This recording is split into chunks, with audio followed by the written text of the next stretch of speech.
Praise the lord. యోహాను సువార్త 16వ అధ్యాయము 13వ వచనం ఒకసారి చదువుదాం. అయితే ఆయన ఆ, అనగా సత్యస్వరూపియైన ఆత్మ వచ్చినప్పుడు మిమ్మును సర్వసత్యములోనికి నడిపించును. ఆ, ఆయన తనంతట తానే ఏమీ బోధింపక ఆ, వేటికి వినునో వాటిని బోధించి ఆ. సంభవింపబోవు సంగతులను మీకు తెలియజేయును. ఎవరు అంటే పరిశుద్ధాత్ముడు. చెప్పండి. పరిశుద్ధాత్మ దేవుడు సంభవింపబో సంగతులను మీకు చెప్తాడు. యేసుక్రీస్తు ఏమైతే బోధ తీసుకొచ్చాడో ఆ బోధని మరలా పరిశుద్ధాత్ముడు మళ్ళీ మనకు చెప్తాడు. అయితే దానికంటే ముందు ఇంకో మాట ఉంది. ఈ యోహాను సువార్త 16:13లో సత్యస్వరూపి అయిన ఆత్మ వచ్చినప్పుడు మిమ్మును సర్వసత్యములోనికి నడిపించును. చెప్పండి, ఇందులోకి ఎవరు నడిపిస్తారు? పరిశుద్ధాత్ముడు మనల్ని నడిపించునుగాక.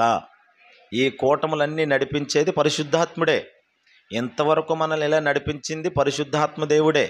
ఈ లోకమును కూడా ఇప్పుడు ఈ యుగములో నడిపించుచున్నది కూడా పరిశుద్ధాత్మ దేవుడే. అయితే గమనించండి, పరిశుద్ధాత్ముడు నిన్ను ఉన్నతంగా నడిపిస్తాడు. ఆయన నడిపింపులో కనుక నువ్వు ఉంటే చాలా అద్భుతంగా ఉంటుంది. నువ్వు అనుకున్నవి జరగకపోవచ్చు, కానీ దేవుడు అనుకున్నవి మాత్రం నీ జీవితంలో తప్పకుండా జరుగునుగాక. ఆమేన్ చెప్పండి. ఓ రోజు 2009వ సంవత్సరం గుడారాల పండుగలు అయిపోయినాయి గుంటూరులో. అప్పుడు నేను మినిస్ట్రీలో సేవ చేద్దామని మా అమ్మనే నాన్న కూడా పక్కన పెట్టేసి నేను వెళ్ళిపోతున్నాను మినిస్ట్రీలోకి. 2008లో సెమినార్ చేశాను, 2009లో మినిస్ట్రీలోకి వెళ్ళిపోతున్నాను అని చెప్పి సూట్ కేసు పట్టుకొని గుడారాలకి ముందే, గుడారాలు ఉంటుండగా ఇంకా ముందే బయలుదేరిపోయి సూట్ కేసు అద్దుకొని వెళ్ళిపోయాను. నా కోసం మీరు ఆరా తీయకండి, నా కోసం ఎంక్వైరీ చేయకండి, ఇక నేను సేవకి వెళ్తున్నాను, అంటే చచ్చిపోవడానికి వెళ్తున్నాను, ఇక నాకు ఫోన్ చెయ్యొద్దు అని చాలా కఠినంగా చెప్పేసి ఇక మినిస్ట్రీలో ఏసన్న గారితో కలిసి సేవ చేయడానికి వెళ్ళిపోతున్నానని చెప్పేసి వెళ్ళిపోయాను. నేను మా ఫ్రెండ్ విజయ్ అని వెళ్ళిపోతే అక్కడ జరిగింది ఏంటంటే గుడారాల పండుగలో పాల్గొన్నాము. మా అమ్మ నాన్న అందరూ మా అక్కోళ్ళు అందరూ వచ్చారు అక్కడికి.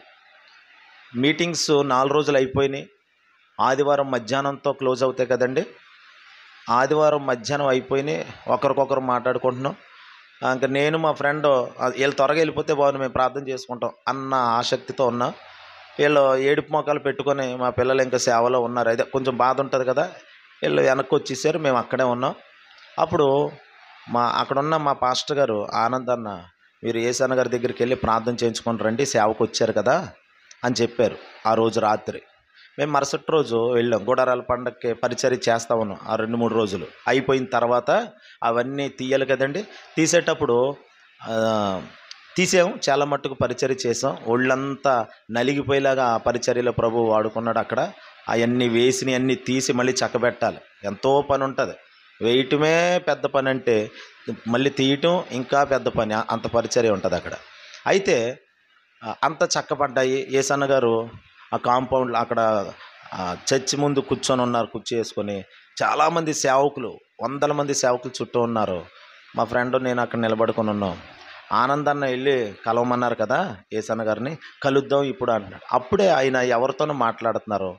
అంతలో సరే అని చెప్పి మేము తర్వాత కలుద్దాం అనుకున్నాం. మొత్తం మీద ఆయన రూములో ఉన్నప్పుడు రూమ్లో కలిసాం. కలిసినప్పుడు ఆయనతో నేను అన్నాను,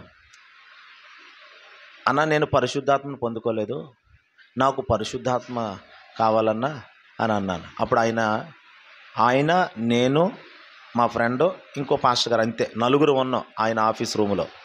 అప్పుడు దైవజనులు ఏసన్న గారు అన్నారు, బాబు ఒరే, ఇప్పుడు నువ్వు సేవ చేయాలంటున్నావు, సేవ చేయాలంటే పరిశుద్ధాత్మ ఎంత ప్రాముఖ్యం అనుకున్నావు. పరిశుద్ధాత్మ లేకుండా సేవ ఎలా చేస్తావు? పరిశుద్ధాత్మ లేకుండా నువ్వు సేవ చేయగలుగుతావా? పరిశుద్ధాత్మ లేకపోతే నీకు ఇష్టం వచ్చినట్టు చేస్తావు.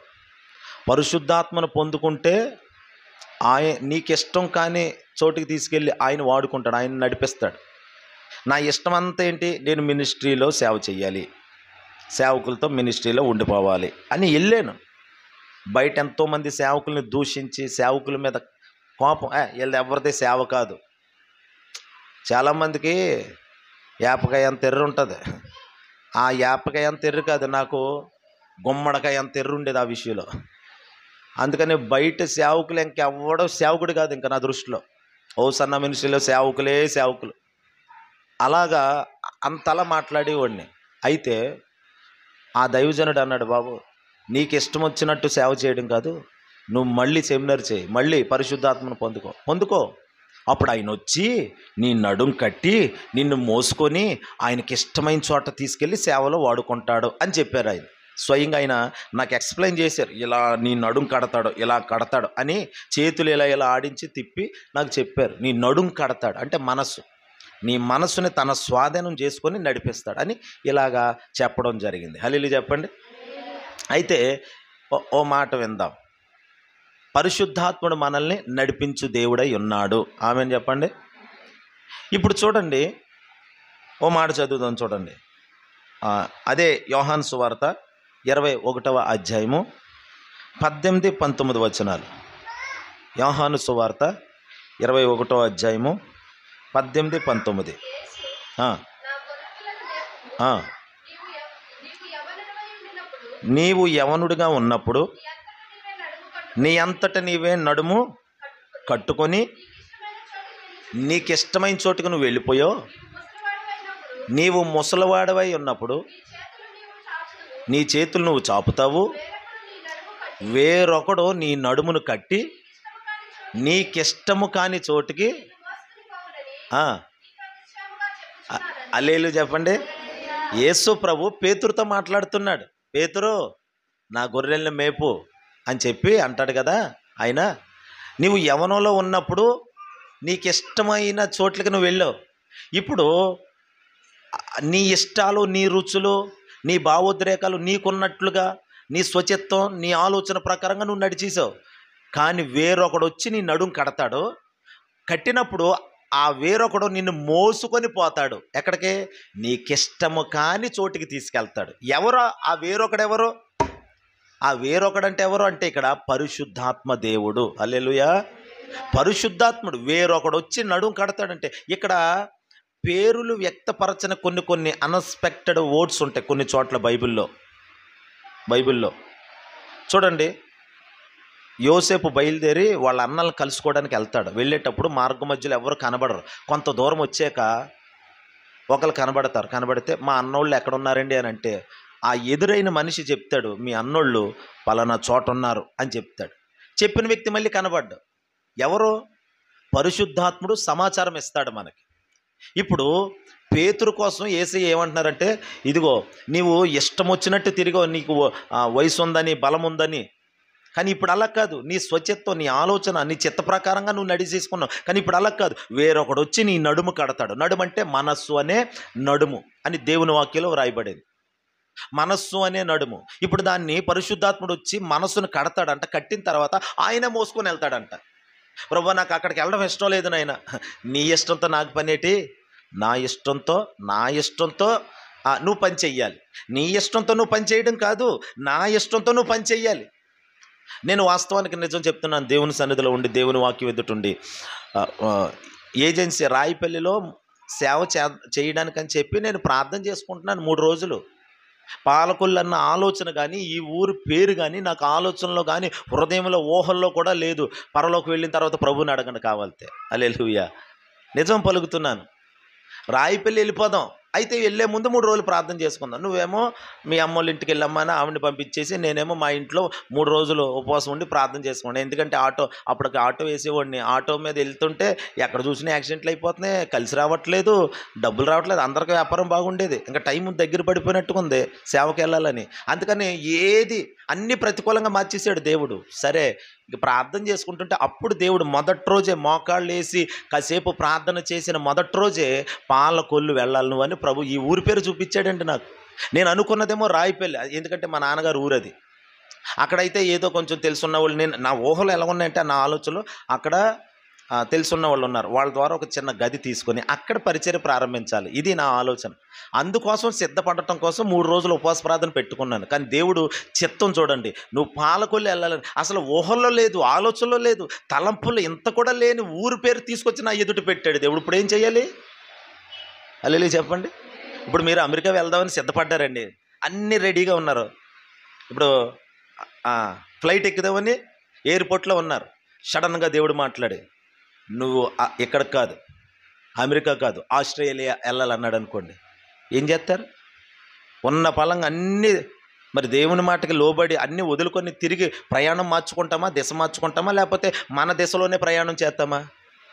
దేవుడు చెప్పినట్లుగా మనం ప్రయాణం చేస్తే ఆ ప్రయాణం చివరికి వెళ్ళేసరికి చాలా బాగుంటుందండి. మధ్యలో చాలా చాలా ఉంటాయి పరిస్థితులు, ప్రతికూలంగా, వ్యతిరేకతలు, శ్రమలు, బాధలు ఎన్నో ఉంటాయి. కానీ దేవుడు నడిపించే మార్గం చివరికి నిత్య జీవానికి చేరుతుందంట. అయితే చూడండి, ఇక్కడ పేతురు కోసం దేవుడు మాట్లాడుతున్నాడు. నీ ఇష్టం వచ్చిన చోటకు నువ్వు తిరిగావు. ఇప్పుడు అలా తిరగడానికి కాదు నిన్ను సేవకు పిలిచింది. నిన్ను నా విశ్వాసిగా, నా సన్నిధిలో నా ప్రియ కుమారుడిగా, ప్రియ కుమార్తెగా చేసుకున్నది ఎందుకో తెలుసా? నీ ఇష్టం వచ్చినట్టు తిరగటం కోసం కాదు. వేరొకడు వచ్చి నీ నడుం కడతాడు. చాలామంది చూడండి, పరిశుద్ధాత్మ లేకపోవటం వల్లే తిరుగుతారు. పరిశుద్ధాత్మను పొందకపోవటం వల్లే వాళ్ళ ఇష్టాలన్నీ జరిగించుకుంటారు. పరిశుద్ధాత్మను పొందినోళ్ళు వాళ్ళ ఇష్టం చేయలేరు, వాళ్ళ ఇష్టం జరగదు కూడా. ఎందుకంటే ఆయన జరగనివ్వడు, ఆయన అడ్డగించేస్తాడు, ఆపేస్తాడు ఆయన. హల్లెలూయా. పరిశుద్ధాత్ముడు అడ్డగించువాడు, పరిశుద్ధాత్ముడు ఆపేస్తాడు, మధ్యలో దానిని ఆపేసి వెనక్కి రూట్ తిప్పేస్తాడు పరిశుద్ధాత్ముడు. హల్లెలూయా. అందుకనే పరిశుద్ధాత్మను పొందుకోవాలి. పరిశుద్ధాత్మ లేకపోతే మన ఇష్టాలు చేసి అండ్ మనం ఇష్టమని వెళ్తున్నాం, రాళ్ళు తట్టుకొని పడిపోతే పళ్ళు రాలిపోతాయి, జీవితంలో ఎన్నో పోగొట్టుకుంటామని అర్థం. అందుకని పరిశుద్ధాత్మను పొందాలి మొదట. అందుకనే మీరు ఎన్నెన్నో అడుగుతారు దేవుణ్ణి. సైలెన్స్. హల్లెలూయా. మీరు దేవుణ్ణి ఎన్నో అడుగుతారు. అడుగుడి చెప్పండి ఇయ్యబడును, వెదకుడి తట్టుడి. ఈ విషయం ఎందుకు చెప్పాడు అనుకున్నారు? ప్రభు లోకసువార్తలో ఉంటుంది, తన్ను అడుగు వారికి ఎంతో నిశ్చయముగా పరిశుద్ధాత్మను ఇచ్చువాడు. అడగాలంటండి, అడిగి పొందుకోవాలంట. ఏదో రక్షణ పొందేం, బాప్తీసం పొందేం, అయిపోయింది కాదు. యేసు ప్రభు స్వయంగా లోకసువార్తలో చెప్పాడు. ఆ మాట చదవండి. లోకసువార్తలో అదిగో 11వ అధ్యాయం 13వ వచనం. లోకసువార్త 11వ అధ్యాయము. పరలోకమందున్న మీ తండ్రి తన్ను అడుగు వారికి. హల్లెలూయా. శిష్యులతో చెప్తున్నాడండి. శిష్యులు బాప్తీసం పొందలేదప్పటికి కొంతమంది అనుకుంటారు, బాప్తీసం పొందేశాం కాబట్టి పరిశుద్ధాత్మతో పని లేదనుకుంటారు. మరి ఇంకో మాట చెప్పనా? మీరు మేడగదిలో పరిశుద్ధాత్మను పొందుకునే వరకు మేడగదిలోనే ఉండండి అని చెప్పాడు. అప్పుడు అందులో ఎంతమంది ఉన్నారు మేడగదిలో? 120 మంది. ఆ 120 మంది బాప్తీసం పొందారా లేదా? అది చెప్పండి అమ్మా. పొందలేదా? పొందినోళ్ళేనండి. వాళ్ళు పొందారు కాబట్టి శిష్యుల సమూహంలో చేరారు. హల్లెలూయా. 120 మంది బాప్తీసం పొందారు. మరి బాప్తీసం పొందినోడికి ఇంకా పరిశుద్ధాత్మ అక్కర్లేదని కొంతమంది బోధలు ఉన్నాయి, దుర్బోధలు అవన్నీ. బాప్తీసం పొందినోడు అందులో ఎంతమంది ఉన్నారు? శిష్యులు ఉన్నారా లేదా మేడగదిలో? మరి శిష్యులు బాప్తీసం పొందినోళ్లే కదా, వాళ్ళు కూడా బాప్తీసం ఇచ్చారు. ఇప్పుడు నేను బాప్తీసం పొందకుండా ఇంకొకరికి బాప్తీసం ఇవ్వచ్చా? ఇప్పుడు శిష్యులు అప్పటికే యేసుప్రభు కాలంలోనే, ఆయన సేవ చేస్తున్న రోజుల్లోనే చాలామందికి శిష్యులు బాప్తీసాలు ఇచ్చారు. హల్లెలూయా. అంటే ఒక ఆత్మీయ అనుభవంలో సేవ నేర్చుకుంటున్నారు. యేసుప్రభు ఇగో మీరు బాప్తిస్మాలు ఇవ్వండి అంటే వాళ్ళు బాప్తిస్మాల కార్యక్రమాలు చేశారు. ఇప్పుడు ఆ బాప్తిస్మ ఇచ్చిన సేవకులకే పరిశుద్ధాత్మ లేదు. అయితే మీరు ఎక్కడికి వెళ్ళొద్దు, ముందు పరిశుద్ధాత్మ పొందుకోండి. హల్లెలూయా. మేడగదిలోకి వెళ్ళండి, మీరు పరిశుద్ధాత్మ పొందుకోండి అని చెప్పగానే యేసయ్య మాటకు లోబడి వాళ్ళు యేసయ్య చనిపోయి తిరిగి లేచి ఆరోహణం అయిపోయాక శిష్యులందరూ వెళ్ళి మేడగదిలో కూర్చొని ప్రార్థన చేస్తున్నారు. ఇలా ప్రార్థన చేస్తున్న క్రమంలో 10 రోజులు ప్రార్థన చేశారు. చెప్పండి ఎన్ని రోజులు? అంటే వాళ్ళకి పస్క పండుగ జరుగుతుంది, మొత్తం అంతా కలిపితే 50 రోజులు. 50వ రోజు అనగా వీళ్ళకే 10వ రోజు. దానినే అంటారు పెంతుకొస్తు పండుగ దినమని. ఆ రోజున పరిశుద్ధాత్ముడు దిగి వచ్చాడు. అంతేగాని పరిశుద్ధాత్ముడు పెంతుకోస్తుకి సంబంధించినోడనే కాదు, అన్నిటికీ సంబంధించినోడు ఆయన. హల్లెలూయా. అదొక డెనామినేషన్ కాదు, అది ఆ పండగ పేరు. అది దాన్ని ఒక పేరు పరిశుద్ధాత్మ తగిలించేసి పెంతుకోస్తోళ్ళండి వాళ్ళు ఏదో మాట్లాడతారు, కెకర బకరబాని ఏదో అంటూ ఉంటారండి. తప్పు తప్పు తప్పు. భూమి మీద ఏ సయ్యనైనా దూషిస్తే క్షమాపణ ఉంది, కానీ పరిశుద్ధాత్మ విషయంలో దోషణ పాలుగా మాట్లాడేవాడు ఈ యుగమందు రాబోయే యుగమందు. అంటే ఎప్పటికీ క్షమాపణ లేనివాడు ఎక్కడ ఉంటాడని దాని అర్థం? ఆరని అగ్నిగుండానికి వెళ్తాడు. ఏంటి? పరిశుద్ధాత్మ దూషించినందుకే అగ్నిగుండానికి వెళ్తారంట. అందుకనే తెలియకపోతే నోరు మూసుకోవాలి, తెలిస్తే ప్రభువా నేను అలాగే దూషించేవాడిని, మరి నిజం చెప్తున్నాను, నాకు తెలియదు కాబట్టి దూషించానండి. దహించు అగ్ని అని రాజమండ్రి వాళ్ళు అక్కడ ఆరాధన చేస్తున్నారు. మా కాలేజీ పక్కనే. ఇక్కడ మెర్సీబాయి గారు వాళ్ళ అల్లుడు మా ప్రిన్సిపాల్ గారు సంజీవరావు అని, ఆయన మాకు చాలా స్ట్రిక్ట్గా ఉండేవాడు. ఆయన అంటే నాకు చాలా భయం. ఆయన ఆ కాలేజీలో చదివేవాడిని. పక్కనే దహించు అగ్ని అది థామస్ గారు చర్చి. వాళ్ళు ఎప్పుడు ఆరాధన చేస్తూ ఉండేవారు, నాట్యం ఆడుతుండేవారు, పరిశుద్ధాత్మ భాషలు ఇవన్నీ. చూడండి అలాగే ఎగురుతున్నారని ఎగతాళి చేశాను. అక్కడికి వెళ్ళి నేను మా ఫ్రెండ్ ఆండ్రూస్ మేము అందరం చూసి అగో చూడు అలా అలా చేస్తాం. మేము అవన్నీ పట్టుకెళ్ళి మళ్ళీ మా జాన్ వెస్లీ పాస్టర్ గారు, young whole team John Wesley, doctor John Wesley గారికి చెప్పేవాళ్ళు. ఆయన దగ్గర ఉండేవాడిని అప్పుడు నేను. హల్లెలూయా. నా జీవితానికి ఇద్దరు జాన్ వెస్లీలు ఉన్నారు. ఒకరు డాక్టర్, ఒకరు పాస్టర్. హల్లెలూయా. ఇద్దరితో దేవుడి కృపలో కలిసి నడవడానికి ప్రభు సహాయం చేశాడు. హల్లెలూయా. ఇప్పుడు పరిశుద్ధాత్మ దేవునితో కలిసి పనిచేసే భాగ్యం దేవుడు ఇచ్చాడు. అయితే గమనించండి, అలాంటప్పుడు నేను అదే నిజం అనుకునేవాడిని. అంటే వాళ్ళని దూషించడమే అనుకునేవాడిని, వాళ్ళది సత్యం కాదు అనుకునేవాడిని. కానీ ఒకరోజు దేవుడు నన్ను పరిశుద్ధాత్మతో నింపాడు. నాకు అర్థమైంది. అప్పుడు నాకు అర్థమైందండి ఆ భాషలు అంటే ఏంటో, ఆ ఆశ, దాని మీద ఉన్న అనుభవం దాని యొక్క అనుభవం ఏమిటో అన్ని రుచి చూపించాడు పరిశుద్ధాత్ముడు. అందుకని రుచి చూసి ఎరగండి అన్నాడు. అంతే. మీరు రుచి చూడకుండా ఈ వెలుపల ఉండి మాట్లాడితే కాదు, లోపలికి వచ్చి రుచి చూసి పొందుకోండి, అప్పుడు తెలుస్తుంది మీకు. చాలామంది ఎన్నో యూట్యూబ్ ఛానల్ పెట్టుకుని ఎన్నెన్నో అంటూ ఉంటారు. అవన్నీ వింటే బుర్ర పాడైపోతుంది. హల్లెలూయా.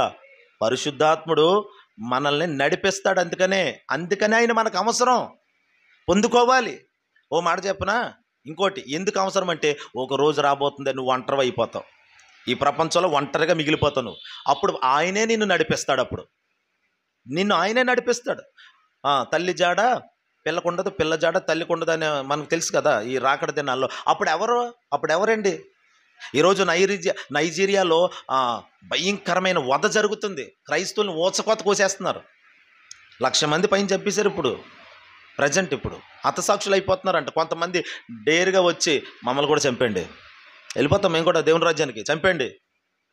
తెగింపు ఎక్కడి నుండి వచ్చిందంటే, పరిశుద్ధాత్మను పొందినోడు ధైర్యంగా ఉంటాడు. హల్లెలూయా. పిరుకోడు కాదండి. ఒకప్పుడు పేతురు యేసుప్రభు అంటే ఎవరో ఎరగలేదు, అంటే నేను ఎరగను, నాకు తెలియదని చిన్న బిడ్డ వచ్చి అడిగితే చూడండి ఎలాగా బొంకిసాడు, అబద్ధం ఆడాడా. యేసు అంటే నాకు ఎవరో తెలియదు అన్నాడు కదా. తర్వాత పరిశుద్ధాత్మను పొందుకున్నాడు. మేడగదిలోకి వచ్చి పరిశుద్ధాత్మ పొందుకొని బయటకు వచ్చాడు. ఆ తర్వాత అందరూ ఏకమై అధికారులు, ఇంకోసారి కానీ యేసుక్రీస్తు కోసం మాట్లాడేవంటే చంపేస్తాను నేను వార్నింగ్ ఇస్తే అన్నాడు కదా. ఆ నామము కొరకు చచ్చిపోవటకైనా సంతోషమే మాకు. ఒక తెగింపు వచ్చేసింది. హల్లెలూయా. ఒక తెగింపుగా బ్రతుకుతామండి పరిశుద్ధాత్ముడు మనలో ఉంటే. అందుకని అడగాలి, ప్రభువా నీ ఆత్మను నాలో నింపండి ప్రభువా అని అడగాలి. ఇప్పుడు చూడండి, పేతురుని ప్రభు చెప్తున్నాడు, ఒక రోజు రాబోతుంది వేరొకడు వచ్చి నీ నడుం కడతాడు, నిన్ను మోసుకొని వెళ్ళిపోతాడు. నీకు ఇష్టమైన చోట కాదు, నీకు ఇష్టము కాని చోటకే ఆయన నిన్ను నడిపిస్తాడు. హల్లెలూయా. కొంతమందికి అండి వయసు పెరిగే కొలది కోరికలు, ఇష్టాలు, సొంత ఇష్టాలు ఉంటాయి. బైబిల్లో ఒక ఆయనకి ఇష్టం ఉంది. ఏమి ఇష్టమో తెలుసా? మేక మాంసం, అదే వేట మాంసం తినాలని ఇష్టపడ్డాడు. ఎవరండి బైబిల్లో? ఇస్సాకు అడిగాడు వాళ్ళ పెద్ద కొడుకుని పిలిచి, ఇదిగో నేను చావక మునుపు నాకు నీవు రుచి కలిగిన భోజనములు సిద్ధపరచు, వేటను సిద్ధం చేయి, నేను నిన్ను తిని ఆశీర్వదిస్తాను నా కుమారుడా అని. తన ఇష్టం ఏంటి? తినాలి, తన పెద్ద కొడుకునే ఆశీర్వదించాలి. ఇది తన ఇష్టం. కానీ ఈ లోపల పరిశుద్ధాత్ముడు ఏం చేశాడో తెలుసండి? అడ్డగించాడు. పరిశుద్ధాత్ముడు మార్చేశాడు తన ఇష్టాన్ని. నువ్వు అలా కాదు, యాషావుని కాదు ఆశీర్వదించాల్సింది, నా చిత్తములో ఉన్నటువంటి యాకోబుని ఆశీర్వదించాలి. హల్లెలూయా. చూసారా, మార్చాడా పరిశుద్ధాత్ముడు? టర్నింగ్ చేసాడు, అక్కడ అడ్డగించాడు. నువ్వు ఇష్టం వచ్చిన చోటకు నువ్వు వెళ్ళిపోవడం కాదు, పరిశుద్ధాత్ముడు నిన్ను తన చిత్త ప్రకారంగా తన ఇష్టంలో నడిపిస్తాడని పేతురుతో చెప్పిన దేవుడు ఇక్కడ ఇస్సాకు విషయంలో కూడా అదే చేశాడు. ఇస్సాకు, నువ్వు తినేసి లోక సంబంధిగా కావలసినంత మంది స్త్రీలను పెళ్ళిళ్ళు చేసుకొని కావలసినంత విచ్చలవిడిగా బతికేసినోడిని నువ్వు ఆశీర్వదిస్తావా? లేదు, నా చిత్తంలో ఒకడు ఉన్నాడు, గుడారము చోటు ఉంటాడు. ఎవరో యాకోబు గుడార నివాసి. యాషావు ఎవరంట? అరణ్యవాసి. అంటే తిరుగుతూ ఉంటాడు, అడవిగా అడవిలాగా తిరుగుతూ ఉంటాడు యాషావు. కానీ ఈ యొక్క యాకోబు అలా తిరిగేవాడు కాదు. యాకోబు ఇంటి పట్టునే ఉంటాడు. అందుకని వాళ్ళ అమ్మ పిలవగానే వచ్చాడు. బాబు, మీ నాన్న ఆశీర్వదించే సమయం ఆసన్నమైపోయింది, ఆశీర్వాదాలన్నీ మీ అన్నకి ఇచ్చేయాలని చూస్తున్నాడు, నువ్వు ఇలాగా ఇంట్లో కూర్చోవడం కాదు, రా నీకు పని చెప్తానని మొత్తం చెప్తే, వద్దమ్మా నువ్వు చెప్పినట్టు చెప్తే శాపముత్తి చేద్దామా అన్నాడు. ఆ శాపముత్తి నేను చూసుకుంటాను లేరా, నువ్వు బయలుదేరు నా మాటినంటే మొత్తం మీద విన్నాడు. హల్లెలూయా. విన్నాడు. విని తండ్రి దగ్గరికి పోయాడు. యాషావులాగా తయారయ్యి స్వరమేమో యాకోబు, తడివి చూస్తే యాషావులాగా ఉన్నాడు. తడివాడు పాపం, కళ్ళు కనపడు. ఆశీర్వాదాలన్నీ యాసావుకి ఇస్తున్నానని, నీ భూమి సారము కలిగి పచ్చగా ఉండునుగాక, అనేకులు నీ సహోదరులే నీకు దోసలగుదురుగాక అని అన్ని ఆశీర్వాదాలు ఇచ్చేసాడు. ఇచ్చేసాక కాసేపటికి మళ్ళీ పెద్ద కుమారుడు అంతా సిద్ధం చేసుకుని ఆహారం వచ్చాడు. వచ్చాక డాడీ లేచి ఇదిగో ఆహారం తిని నన్ను దీవించి అన్నాడు. ఎవరు నువ్వు? నేను నీ పెద్ద కుమారుడైన యాషావుని. ఇస్సాకంటండి గడ వణిగిపోయాడంట. ఎందుకు వణిగిపోయాడంటే భయం వేసిపోయింది. ఈ పని ఆడే చేశాడు. ఎవరో ఆ పేరుకి తగినోడే. ఎవరో? యాకోబు, మోసగాడు. నీ తమ్ముడు నీకంటే ముందు వచ్చి ఆహారం అది పెట్టేసి ఆశీర్వాదాలన్నీ పట్టుకెళ్ళిపోయాడు అంటే, మరి ఒక దీవెన కూడా లేదా నాన్న నీ దగ్గర? లేదు.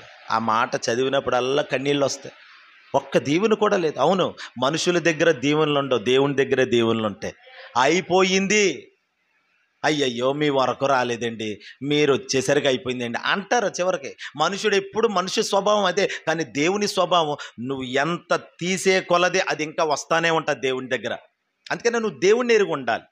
ఇక్కడ పరిశుద్ధాత్మ అనుభవంలో మరో కోణంలో చెప్తున్నాను. ఇస్సాకు రుచి, ఇస్సాకు ఇష్టం అంతా ఒక రకంగా ఉంది, కానీ దేవుని ఇష్టం వేరు.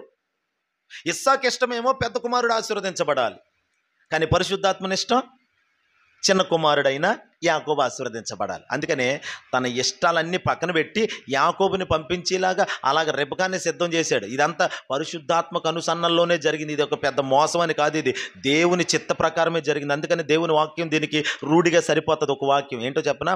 నేను యాషావుని ద్వేషించి తిని యాకోబుని ప్రేమించి తిని అన్నాడు దేవుడు. హల్లెలూయా. ఎవరిని ద్వేషించాడంటే దేవుడు? యాషావుని. యాషావుని ఎందుకు ద్వేషించావు ప్రభా? అవును, వాడి క్రియలు బాగలేదు. నీవు సత్క్రియలు చేసిన ఎడల తలెత్తుకోవా? సత్క్రియలు లేవు కాబట్టి. అయితే ఈరోజు చూడండి దేవుని బిడ్డలారా, అతడు మోసగాడే, కానీ ఒకరోజు స్థిరపడతాడు. ఒకరోజు స్థిరపడి బాగుపడి ఉన్నతంగా మారతాడు ఇశ్రాయేలు అంటే యాకోబు. అందుకని అతన్నే నేను ఆశీర్వదించాలనుకుంటున్నానని పరిశుద్ధాత్ముడు ఇదిగో ఇస్సాకు యొక్క దీవెనలన్నీ యాకోబు మీదకి వచ్చేలాగా చేశాడు, అడ్డగించాడు ఇస్సాకుని. ఇంకో మాట కూడా హల్లెలూయా చెప్పండి. రెండో పెళ్లి చేసుకున్నాడు. అంటే రెండో భార్య ఎవరో? హాగరు. కొడుకు పుట్టాడు, ఇష్మాయిల్ పుట్టాడు. మొదటి భార్య కొడుకు, రెండో భార్య కొడుకు. అమ్మయ్య, రెండు కుటుంబాలు కలిసి చక్కగా ఒక ఇంట్లోనే కాపురం చేస్తున్నారు. అబ్రాహాము ఇష్టం, అబ్రాహాము యొక్క చిత్తం, అతని ఆలోచన. పోన్లే కలిసిమెలిసి ఉంటున్నారు, ఏ గొడవ గోల లేదు. లోతు వెళ్ళిపోయాడు. పోన్లే, నాకు రెండు కుటుంబాలు, ఈ రెండు కుటుంబాలు ఇప్పుడు ఇద్దరు భార్యలు ఇద్దరు కొడుకులు. ఇలా ఇదొక మంచి కుటుంబం, ఆదర్శవంతమైన కుటుంబం అనుకుంటున్నాడు. ఈ లోపల శారమ్మ పిలిచి, ఏమయ్యా దీని కుమారుని నిలగొట్టే అన్నది. అదేటి శారమ్మ అంటే, పంపుతావా పంపవా? అది నేను కలిసి ఉండటానికి కుదరదు, పంపించే. అబ్రహాం ఏమనుకుంటున్నాడు?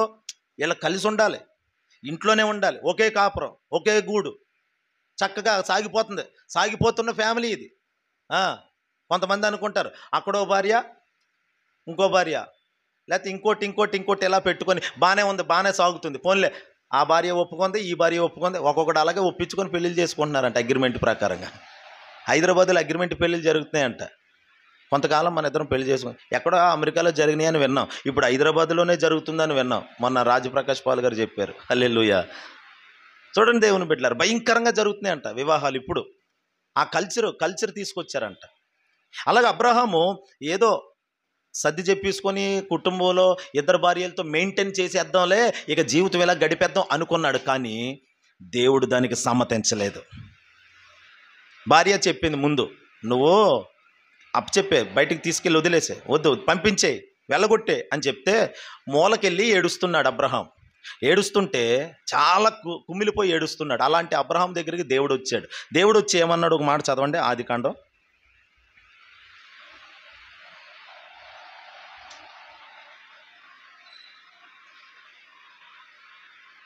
ఆది కాండము ఎంత? హల్లెలూయా.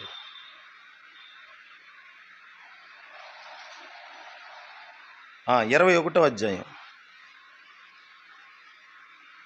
ఆది కాండం 21వ అధ్యాయము 10 నుండి చదవండి. అప్పుడే ఇంట్లో పెద్ద ఫంక్షన్ అయ్యింది అబ్రాహాం ఇంట్లో. ఆ తర్వాత పెద్ద గొడవ పెట్టేసింది. చూడండి 10వ వచనం నుండి. ఈ దాసిని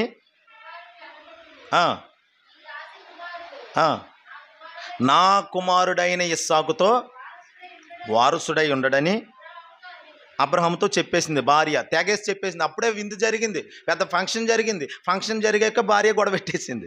తర్వాత చాలా దుఃఖపడ్డాడంటే అబ్రహాము.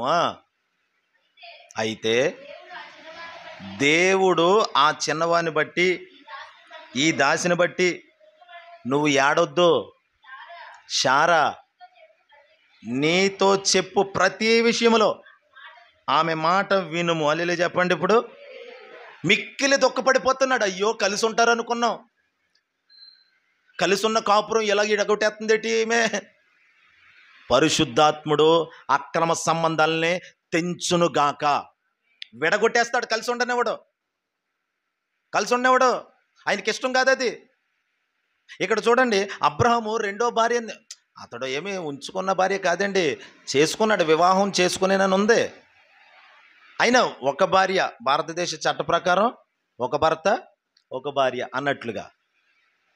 పోనీ మన దేశానికి అప్లై చేసుకుందాం పోనీ ఈ క్రమాన్ని. హల్లెలూయా. మనం ఆలోచన చేద్దాం. ఇక ఉండకూడదు. నీ ఇష్టమేంటి, నా ఇష్టం ఏంటంటే అందరూ కలిసి ఉండాలండి పాస్టర్ గారు, అందరూ కాదు. దేవుడికి అది ఇష్టం లేదు. అబ్రహాం, అందుకనే దేవుడు వచ్చాడు అబ్రహాం దగ్గరకు వచ్చి, నీ భార్య చెప్పింది కదా అలాగే చెయ్యి. అదేంటి ప్రభువా, ఏదో నా భార్య అంటే చెప్పింది, నువ్వు కూడా అలాగంటావేంటి ప్రభు అనలేదు. రెండో మారుమాట మాట్లాడలేదు. దేవుడు చెప్పిందే శాసనం అబ్రహాముకి. హల్లెలూయా. విన్నాడు, మాట విని కొంచెం అంత నీళ్ళ బాటిల్, ఆహారం పొట్లం ఇచ్చి దూరంగా పంపించేశాడు. ఇంకెక్కడికి వెళ్ళిపోతావో వెళ్ళిపో, నీ ఇష్టం. దేవుడి మాటకు లోబడ్డాడు. హల్లెలూయా. అందుకని అబ్రహాము చాలా విషయాల్లో లోబడ్డాడు. ఒక వయసు వచ్చాక, ఒక ఉన్నత స్థితికి వెళ్ళాక ఇప్పుడు కూడా లోబడు అంటే ఆలోచిస్తారు. కానీ అబ్రహాము అప్పటికే దేవునితో కలిసి నడుస్తున్న వ్యక్తికి దేవుడు హెచ్చరిక చేశాడు. అప్పుడు అయినా కానీ తలంచాడు. మనం ఒక స్థితికి వెళ్ళిపోయాక ఎవరైనా హెచ్చరికలు చేస్తే మనం వినం, కానీ అబ్రహాము వింటాడు. అదే లోబడే జీవితం. ఏ స్థితిలో ఉన్నా ఎవరైనా ఒక గద్దింపు చెప్పినా, హల్లెలూయా, ముఖస్తుతి కాదు, ఒక మాట చెప్పినా. ఓ రోజు ఇక్కడ ప్రసాద్ గారి ఇంటి దగ్గర ప్రార్థన జరుగుతుంది. రాజన్న కృతజ్ఞత కూటం పెట్టించారు శ్యామ కోసం. అప్పుడు ఆయన బైబిల్ కొంచెం అడావడిగా తిరుగుతూ రివర్స్లో పట్టుకున్నారు. ఎలాగో పట్టుకున్నారు. ఇలా పట్టుకున్నారు. అంటే వచ్చిన వాళ్ళందరినీ దగ్గరుండి తీసుకొస్తూ ఓ చేత్తో బైబిల్ ఇలా పట్టుకున్నారు. అక్కడ ఓ పెద్ద ఆయన ఉన్నారు, నేను గమనించాను. పెద్ద ఆయన ఉన్నారు. ఆయన, రాజు ఇట్రా, ఎంత సీరియస్గా మాట్లాడారు. ఏంటది బైబిల్ పట్టుకోవడం, అలాగా ఇలా పట్టుకోవాలి నువ్వు బైబిల్.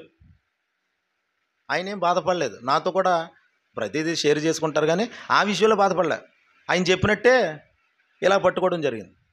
మనం ఒక స్థితికి వెళ్ళాక, మనం ఏ స్థితిలో ఉన్నా ఎవరైనా గద్దించారంటే దానికి వెంటనే లోపడాలంతే. అది పొరపాటు అయితే. హల్లెలూయా. అది పొరపాటు అయితే. ఓ మాట చెప్పనా, ఇసుకపల్లి సుధాకర్ గారు వాళ్ళ అమ్మగారు అంటండి, వాళ్ళు ఎంతో గొప్ప సేవ చేస్తున్నారు. ఎవరో ఒక సువార్థికురాలు అలా వెళుతూ అమ్మ మీ ఇంటి ముందు ముగ్గేశారు, అలా ముగ్గేయకూడదమ్మా అని చెప్పారంట సుధాకర్ గారు వాళ్ళ అమ్మగారికి కదా. చెప్తే వెంటనే తెలియదండి మాకు అని చెప్పి, సరే ఉండండి ఒక్క నిమిషం అని లోపలికి వెళ్ళండి, బకెట్ నీళ్ళు తెచ్చి వెంటనే కడిగేసిందంటండి. వెంటనే ఆ పెద్దవిడి ఎవరో ఒక చిన్న సువార్థికురాలు చెప్పిన మాటకి, మా పాస్టర్ కాదు, మా ఓళ్ళు కాదు అని అనుకోలేదు.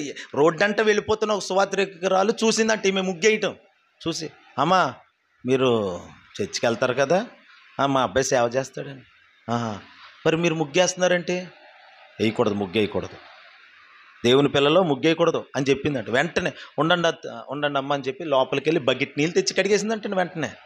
హల్లెలూయా చెప్పండి. ఇలాగ లోబడాలి. రామగుండం సురేష్ పాస్టర్ గారు గొప్ప దైవజనుడు. ఆ దైవజనుడు ఆ, అక్కడ ఒక పెద్దది ఏదో పులిపిట్లాగా ఏదో కట్టించారు అక్కడ చర్చిలో. ఆయన అనేకులకు ఆదర్శంగా ఉంటాడు ఆ దైవజనుడు. ఇప్పుడు లేరు, ప్రభు దగ్గరికి వెళ్ళిపోయారు. ఆయన దగ్గరికి వాక్యం చెప్పడానికి ఒక పాస్టర్ గారు వచ్చారు. పాస్టర్ గారు వచ్చి వాక్యం చెప్పేటప్పుడు అది చూశారంట. మనుషులు దేవుణ్ణి చూడాలా దాన్ని చూడాలా అని అడిగాడంట ఆయన వచ్చి. అదేమో సుందరంగా అందంగా నువ్వు ఎదురుగుంటా పెట్టావు చర్చిలో, మనుషులు దాన్ని డిజైన్ చూస్తారు, దాన్ని అలంకరణ చూస్తారు. అది చూస్తూ ఇంక అలాగే ఉండిపోతారు, వాక్యం మీద మనసు పెట్టరు. నువ్వేంటి ఎదురుగుంటే ఎలా పెట్టావేంటి అని ఒక చిన్న దైవజనుడే, ఈయన దగ్గరికి వచ్చిన ఆయన చిన్న ఆయనే, ఆయన చెప్పగానే వెంటనే దాన్ని కొలాప్స్ చేసి తీసేసి పక్కన పడేశారంట. మనం ఒక స్థితికి వెళ్ళాక లోబడే వరకు ఉందుముగాక. హల్లెలూయా. ఇప్పుడు లోబడాలి, ఎప్పుడూ లోబడాలి, చివరి వరకు లోబడాలి. అబ్రహాముకి వాగ్దానం పొందుకున్నాడు, ఇస్సాకు కూడా పుట్టేశాడు, అంతా జరిగింది. ఈ స్థితిలో దేవుని వాగ్దానాలు పొందుకొని దేవునితో కలిసి నడుస్తున్నాడు ఇప్పుడు ఇద్దరు కలిసి నడుస్తున్నారండి. నడిచేటప్పుడు ఎంతో స్నేహంగా చెట్టబట్టలు వేసుకుని నడిచి వెళ్ళేటప్పుడు, రేయ్ నీ మీద నా కోపం వస్తుంది, ఇగో నేను చెప్పినట్టు నువ్వు వినలేదు అని పక్కనున్నవాడు అంటే వినగలుగుతాడా? అదేంటి ఎంతవరకు ఇలాగ నడిచి నువ్వు నాతో కలిసి స్నేహం చేసి అదేంటి నన్నే తప్పు పడతావేంటి? నువ్వు ఇద్దరం సమానం కదా? కాదు. ఎవరు చెప్పినా మనలో లోపం మనం సరి చేసుకుందుముగాక. హల్లెలూయా. ముఖ్యంగా దేవుడు చెప్పగానే లోబడిపోవాలి, ఒక దైవజనుడు చెప్పగానే లోబడిపోవాలి. అక్కడ వయసు అని కానీ పెద్దరికం కానీ అనుభవం ఇవన్నీ కాదు. అది కరెక్ట్ అయితే, వాక్యానుసారమైన మాట నీ దగ్గరకు వస్తే వెంటనే నువ్వు సరి చేసుకోవాలి. హల్లెలూయా. ఇక్కడ చూడండి, అబ్రహాము జీవితంలో ఏదో ఇంకో సంతోషం ఎందుకు నీకు? ఆల్రెడీ దేవుడు సంతోషం ఇచ్చాడు. ఇంకో సంతోషం జోలికి పోవద్దు అబ్బాయి. అందుకని నువ్వేం చెయ్యాలి? నీ భార్య చెప్పినట్టు విను. ఇతని ఆలోచన, ఇతని ఇష్టమేమో ఇద్దరు కలిసి ఉండాలి. ఆగరు కుటుంబము ఉండాలి, శారా కుటుంబం ఉండాలి. కాదు. ఒక్క శారా కుటుంబమే నీతో ఉండాలి. హల్లెలూయా. అలాగా నన్ను పంపించితే అలాగా? ఆమె సంగతి నేను చూసుకుంటాను, ఆమెను నేను ఆశీర్వదిస్తాను, ఆమె కొడుకుని నేను ఆశీర్వదిస్తాను. ఏం చేస్తావు? నువ్వు చేసిన పనికి నేను తీసుకుంటాను నా బాధ్యత. అందుకాదు ఈరోజు అందుకే మండిపోతున్నారు ఆ గాజాకిని ఇశ్రాయేలీలకి. వాళ్ళందరూ వాళ్ళే. ఎవరు? ఇదే సంతానం. హల్లెలూయా. అబ్రహాం గారు చేసినటువంటి కార్యక్రమానికి ఇప్పుడు శత్రువులుగా మారేరాళ్ళు. అందుకనే మనం చేసే క్రియ సరిగ్గా చెయ్యాలి. చేసేటప్పుడు అందులో ఏదైనా తేడా పడక తగిలితే తర్వాత చూపిస్తుంది. ఇప్పుడేం కాదు. ఇప్పుడు చూడండి, అబ్రహాం ఆ రోజు బాగానే సర్ది చేసుకున్నాడు, తన వరకు తను బాగానే సెట్ అయిపోయాడు. కానీ ఇప్పుడు ఆ ఇశ్రాయేలీలు అంటే ఎవరో? ఇస్సాకు సంతానం. ఇష్మాయిలీలు అంటే అదే ముస్లిమ్స్ అంటే ముస్లిం కంట్రీలు 52 దేశాలు నిద్రపోనెత్తలేదు ఇశ్రాయేలీని ఈరోజు. ఎందుకు ఈరోజు? ఎక్కడి నుండి వచ్చారు శత్రువులు? పక్కనే తయారయ్యారు. ఓ మాట చెప్పనా, గోధుమలు ఉన్న చోటే గురుగులు కూడా తయారవుతున్నాయి. హల్లెలూయా. అందుకని మనం నడిచే మార్గం కరెక్ట్గా ఉండునుగాక. హల్లెలూయా. నా దేవుని బిడ్డలారా, వెంటనే లోబడాలి మనం. దేవునికి స్తోత్రం కలుగునుగాక. అంటే అక్కడ ఇస్సాకు ఇష్టం ఒక రకంగా ఉంది, పరిశుద్ధాత్ముడు అడ్డగించాడు. అబ్రహాం ఇష్టం ఒక రకంగా ఉంది, పరిశుద్ధాత్ముడు అడ్డగించాడు. పేతురేమో ఒక చోటకి వెళ్ళాలని కాదు. ఎక్కడికి? వలట్టుకొని గలిలీ సముద్రానికి వెళ్ళిపోయాడు. నువ్వు గలిలీ సముద్రం చుట్టూ మళ్ళీ వలట్టుకొని తిరగడం కాదు, మేడగదిలోకి వెళ్ళి కనిపెట్టుకో, పరిశుద్ధాత్మ పొందుకో. అప్పుడు ఆ వేరొకడు అనగా ఆ పరిశుద్ధాత్ముడు వచ్చి నీ నడుం కడతాడు. కట్టిన తర్వాత ఎలా ఉంటుందో తెలుసా? కట్టిన తర్వాత ఆయన తన చిత్త ప్రకారంగా నిన్ను నడిపిస్తాడు. నీ ద్వారా ఆయనకు మహిమ కలుగుతుంది. నీ మరణం కూడా మహిమగా మారిపోతుంది. కావాలంటే చదవండి యోహాను సువార్త 21వ అధ్యాయము. ఆ తర్వాత యోహాను సువార్త 19వ వచనం. 21:19. అతడు ఎట్టి మరణము వలన దేవుని మహిమపరచును దాన్ని సూచించి. హల్లెలూయా. అంటే పేతురు గారి యొక్క మరణము కూడా దేవునికి మహిమ తేవాలంతే. ఏనుగు చచ్చిన వెయ్యే అంటాం కదా ఒక సామెత. నువ్వు బతుకున్నప్పుడు దేవునికి మహిమ రావాలి, చనిపోయినప్పుడు నీ మరణం ద్వారా కూడా చెప్పండి దేవునికి మహిమ రావాలి. హల్లెలూయా. నా దేవుని బిడ్డలారా, దేవునికి మహిమ వచ్చేటట్లుగా ఉండాలి. అందుకని పరిశుద్ధాత్ముడు నిన్ను నడిపించినప్పుడు ఆ నడిపింపుకు నువ్వు లోబడితే దేవునికి మహిమ వస్తుంది. నీ ఇష్ట ప్రకారంగా నువ్వు వెళ్తే దేవునికి మహిమ రాదు. ఇక మీదట దేవుడి ఉపవాస కూటాల్లో దేవుడు మనల్ని సరిచేస్తున్నాడు. ఇక మీదట మన ఇష్టాలన్నీ మనం కోల్పోతున్నాము. ఆమెనంటలేదు. అంటే ఉన్నాయి, కోరికలు ఉన్నాయి, ఇష్టాలు ఉన్నాయి కదా. ఆ ఇష్టాలు చంపుకోండి. ఇష్టం వచ్చిన చోటకి వెళ్ళకూడదు. పరిశుద్ధాత్ముడు ఇష్టం, నీకంటూ ఒక కాపరి, నీకంటూ ఒక సేవకుడు, ఒక సంఘం పరిచర్య అన్నీ పెట్టాడు కదా. ఆ ప్రకారంగా నడవాలంతే. నీ ఇష్టం వచ్చినట్టు కనుక నువ్వు వెళ్ళేవంటే ఉన్న ఆశీర్వాదం కోల్పోతావు నువ్వు. హల్లెలూయా. అందుకనే దేవుని బిడ్డలారా, మరొక మాట కూడా చూద్దాం. చూడండి, మొదటి సమూయేలు గ్రంథం 25వ అధ్యాయము 39. మొదటి సమూయేలు గ్రంథం 25వ అధ్యాయము 39. నాబాలు చనిపోయినని ఆ, దావీదు విని, ఆ, యెహోవా నాబాలు చేసిన కీడును అతని తల మీదికి రప్పించెను గనుక ఆ, తన దాసుడైన నేను కీడు చేయకుండా ఆ, నన్ను కాపాడి ఆ. నాబాలు వలన నేను పొందిన అవమానమును తీర్చిన యెహోవాకు స్తోత్రము కలుగును గాక. హల్లెలూయా. ఒక్క మాటలో చెప్పాలంటే దావీదు అంటున్నాడు, అంటే దావీదును దూషించాడండి. నా వైపు చూడండి. దావీదును దూషించిన నాబాలు. అక్కడ చాలా జరిగింది. కొంచెం సాయం చేయమని అడిగితే ఎవరికి చెయ్యాలి, నేను ఎందుకు చెయ్యాలి అని దూషణ పాలుగా మాట్లాడాడు. ఇక దావీదు రాజు కదండి, కోపం వచ్చింది. ఆడిని వేసేద్దాం నడండ్రా అని చెప్పి చంపేద్దామని దావీదు తన సైన్యం కలిసి బయలుదేరి నాబాల్ దగ్గరికి వెళ్తున్నారు. వెళ్ళే మార్గం మధ్యలో ఆ నాబాలుకు ఓ భార్య ఉందండి, సుబుద్ధి కలిగిన భార్య ఆమె. హల్లెలూయా. ఈ నాబాలులు ఎంతోమంది ఎన్నోసార్లు చచ్చిపోవాలి, కానీ ఈ అబీగయీల్ లాంటి భార్యలు దొరుకుతారు కొంతమందికి. వారిని బట్టి దేవునికి మహిమ కలుగును గాక. ఆ అబీగయీల్ మార్గం మధ్యలో దావీదు ఏమేమి అడిగాడో సహాయం అదంతా పట్టుకుని, అంటే అడిగిన దానికంటే ఎక్కువ పట్టుకొచ్చేసింది. బొళ్ళ మీద వేసుకొని వచ్చేసి దావీదుకి ఎదురుపడి, అయ్యా రాజా, నా ఏలినవాడా, నువ్వెవరో తెలుసా? యెహోవా యుద్ధాలు చేస్తున్నావు. నువ్వు సాధారణ యుద్ధాలు చేసేవాడు కాదు, నువ్వు సాధారణ మనిషి కాదయ్యా. దేవుడు చెప్పిన యుద్ధాలు చేస్తావు. ఇలాంటి పనికి మల్లోడు జోలికి మీకెందుకయ్యా? అల్లెలు చెప్పండి.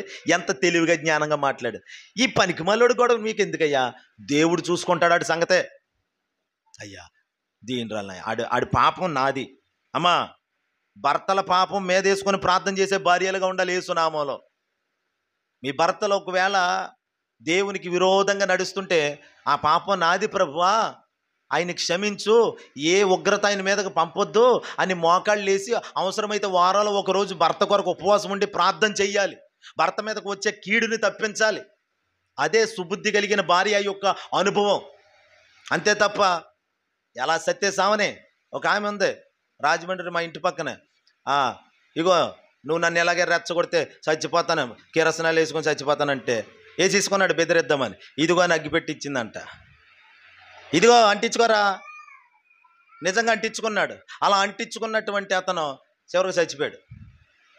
తర్వాత ఆమె 3 పువ్వులు 6 కాయలు అయిపోయింది ఆమె.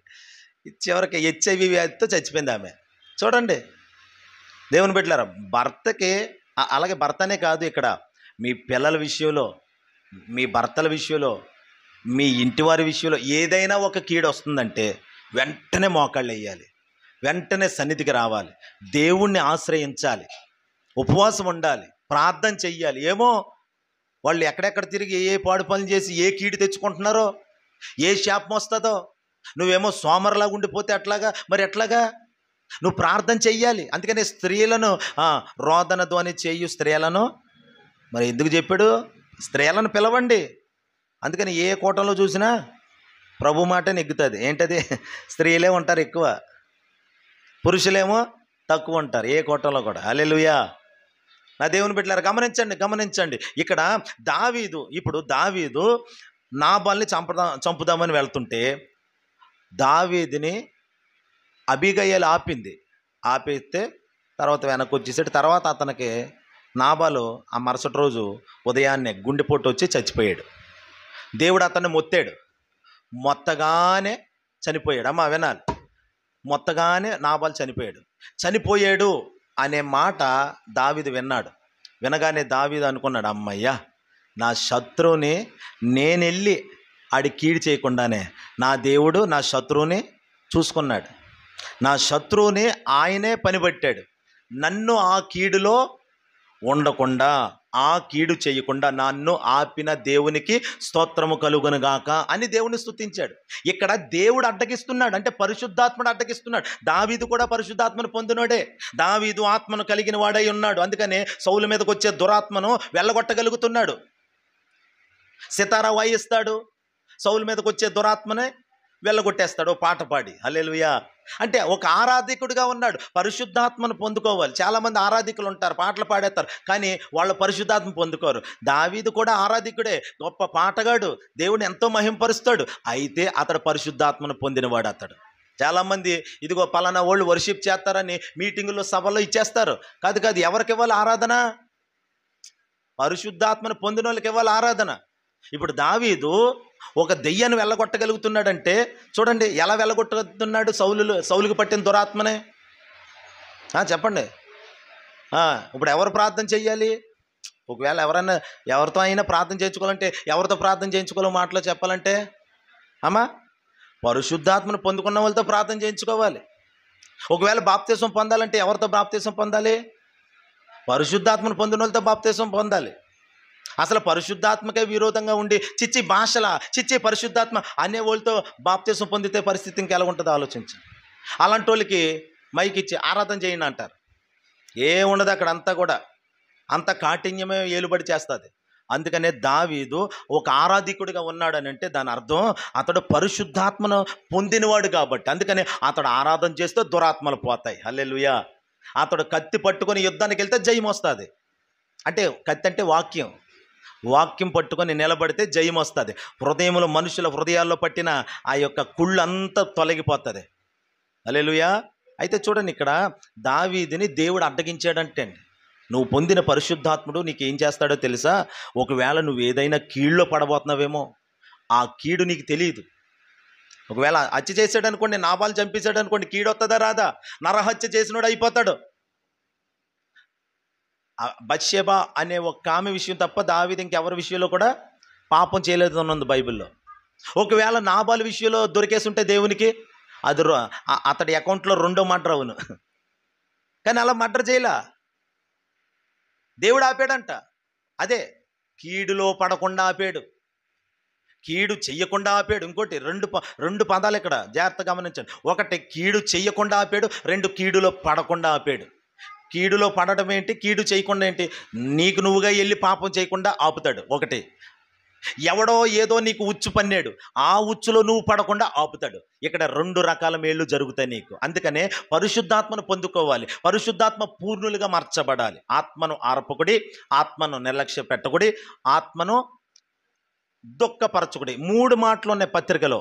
చేతులు తల్లిలు చెప్పండి, 3 మాటలు ఉన్నాయి. పరిశుద్ధాత్మను పొందుకున్నారా? ఆయన మాటేనండి, ఆయన వాక్యం చెప్తుందా? ఆ మాట ప్రకారంగా నడవండి. ఆ పరిశుద్ధాత్ముడు నిన్ను కీడులో పడకుండా తప్పిస్తాడండి. లేదంటే దావీదు మీదకు ఒక్కో దోషం వచ్చేసిన ఆ దోషం పిల్లల మీదకి వెళ్ళను. ఇక్కడ మడ్రనే కాదు, ఏదైనా ఒక పాపం, మీరు పాపంలో పడకుండా ఆపడానికి పరిశుద్ధాత్ముడు ఉన్నాడు. అందుకనే మనం చూడండి, రోమపత్రిక 8వ అధ్యాయం ఒక మాట చదువుదాం. అక్కడ ఒక మాట ఉంటుంది, 8వ అధ్యాయము 13వ వచనం.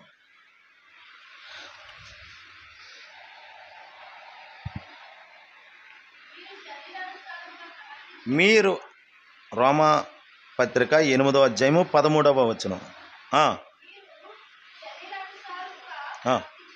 మీరు శరీరానుసారంగా ప్రవర్తిస్తే చచ్చిపోతారు, కానీ ఆత్మచేత శరీర క్రియలను చంపిన ఎడల మీరు దేనితో చంపగలుగుతారు? శరీర క్రియలు, పాపాన్ని. చెప్పండి, అందరూ మాట్లాడండి, గట్టి చెప్పండి అమ్మా. ఆత్మచేత, పరిశుద్ధాత్మ చేత చంపుతాం మనం. అందుకనే పరిశుద్ధాత్మ అవసరం. నువ్వు లోకంలోకి ఇలా ఇంట్లో నుండి బయట అడుగు పెట్టగానే బోళ్ళన్ని పాపాలు ఎదుర్కొంటూ వచ్చేస్తాయి. లోకమంతా పాపంతో నిండిపోయింది. మరి ఏ మాలిన్యం అంటించుకోకుండా ఉండాలంటే అలా బ్రతకాలంటే ఎలా బ్రతుకుతాం చెప్పండి? నన్ను చూస్తూ చెప్పండి. పరిశుద్ధాత్మ ద్వారానే సాధ్యమవుతుంది. ఓ మాట చెప్పనా, యోసేపు ఐగుప్తుకి వెళ్ళాడు. ఐగుప్తుకి వెళ్ళిన తర్వాత అక్కడ మాలిన్యం, ఐగుప్తు పాపము తనకు అంటకుండా కాపాడుకోగలిగాడంటే అతడు ఆత్మ కలిగిన వాడు, అతడు పరిశుద్ధాత్మను పొందినవాడు. హల్లెలూయా. మీరు మీ ఇంట్లో వాళ్ళు ఎవరైనా తరచుగా తప్పిపోతున్నారంటే మీరు ఏం చెప్తారో తెలుసా? వాళ్ళు ముందు పరిశుద్ధాత్మను పొందుకోమని చెప్పండి. ఆయన ఉన్నాడు అనుకోండి, మనం ఇంట్లో ఉన్నప్పుడు మనం కంట చూసినప్పుడు చెప్తాం, ఆయన ఉంటే ఎప్పుడు చెప్తాడు, లోపలుండి గద్దిస్తాడు. ఇగో ఈ తప్పు చేస్తున్నావు, తప్పు తప్పు తప్పు చేయకో, ఆపుతాడు ఆయన. హల్లెలూయా. అందుకనే పాపం చేయనివ్వడు. మరి కొంతమంది పరిశుద్ధాత్మ పొందిన పాపం చేస్తున్నారు ఏంటండి? వాత వేయబడిన మనస్సాక్షి అది. వాత వేయబడిపోయింది. పరిశుద్ధాత్ముడు మాట్లాడుతున్నాడు వాళ్ళతో, కానీ అణిచేసి పక్కనెట్టేసి వింటలేదు పరిశుద్ధాత్ముడి మాట. ఉదయం నాతో ప్రభు అంటున్నాడు, నా మాట వింటావా నువ్వు? నేను నిలబడుకొని ఉన్నాను, నువ్వు నా మాట వింటావా? అడుగుతున్నాడు నన్ను. నేను గుర్తించాను. తర్వాత కుర్చీలో కూర్చున్నాను. ఇప్పుడు కూడా నా మాట వింటావా? వింటాను ప్రభు. ఆత్మలో మ్రోగుతుంది ఆ స్వరం. ఆత్మలో నేను ఆ ప్రతిధ్వని వింటున్నాను. నా మాట వింటావు కదా? వింటాను ప్రభు. హల్లెలూయా చెప్పండి. చూడండి, దేవుడు మనతో అనుక్షణం ఉంటాడండి. నువ్వు బెడ్రూమ్లోకి వెళ్ళినా, బాత్రూంలోకి వెళ్ళినా, కిచెన్లో ఉన్న ఎప్పుడు నీతో పరిశుద్ధాత్ముడు ఉంటాడు. ఆయన ఏదో ఇలా వచ్చి అలా వెళ్ళిపోయేవాడు కదా. అది మనం పాత నిబంధనలో లేవు, క్రొత్త నిబంధనలో ఉన్నాం. హల్లెలూయా. హెబ్రీ పత్రిక చదవండి, మొత్తం మీకు అర్థమవుతుంది. క్రొత్త నిబంధన దేవుడు మనల్ని పిలిచాడంట. ఇప్పుడు పిలిచినప్పుడు మనం అందరి మీద పరిశుద్ధాత్మను కుమ్మరిస్తానని చెప్పాడు, వాగ్దానం చేశాడు. మొదటి వర్షం వచ్చింది, ఇంకా కడవరి వర్షం మిగిలి ఉంది. కడవరి ఉద్యమం రాబోతుంది ఇప్పుడు. హల్లెలూయా. అయితే గమనించండి నా దేవుని బిడ్డలారా, పరిశుద్ధాత్మ సహాయంతోనే మనం కీడులో పడకుండా, అపవిత్రతలో చిక్కుకోకుండా జ్ఞానం కలిగి నడుచుకోగలుగుతాం. ఒకవేళ నువ్వు ఇంకా తప్పట్లేదు, పాపం చేసేస్తున్నావు, ఆ టైంలో పరిశుద్ధాత్ముడు నిన్ను అడ్డగించి ఆపుతాడు, పన్నెవడు. దేవుడు అబీమెలెకు అనే రాజుతో ఒక మాట అంటాడండి. చదువుతాం చూడండి,